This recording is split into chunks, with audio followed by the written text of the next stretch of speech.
Čeprav je glavni plačnik in naročnik del na 14 milijonov evrov vredni južni obvoznici Direkcija za infrastrukturo, bo krška občina zagotovila nekaj več kot 20% denarja.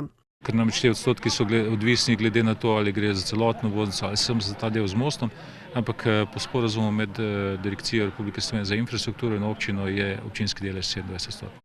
S tem denarjem bodo pokriti stroški gradnje kolesarske steze, pločnika in javne razsvetljave. Za financiranje celotnega južnega kraka obvoznice je direkciji uspelo pridobiti 8 milijonov evrov evropskih sredstev. Samo gradnja mostu in povezave na kranjski strani je vrednotena na 4,74 milijona evrov in ta dela so skoraj zaključena. Priplaščena pa poasfaltiran je most in pa obvoznica, se pravi ta del obvoznice, ki je do Megadoma. Po podatkih, ki so jih dali izvajalci, bo tehnični pregled tega objekta v 15. decembra oziroma tam sredini decembra. Most je dolg nekaj manj kot 300 metrov in zgrajen za največjo možno obremenitev za potrebe nuklearke.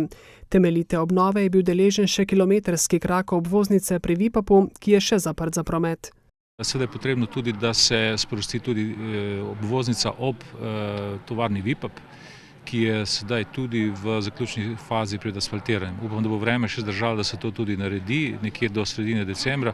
Če ne bo kakšnih birokratskih zaprek, bo obvoznica Žadovinek lahko v uporabi 2 meseca pred pogodbeno dogovorjenim rokom, je dejal Stanko.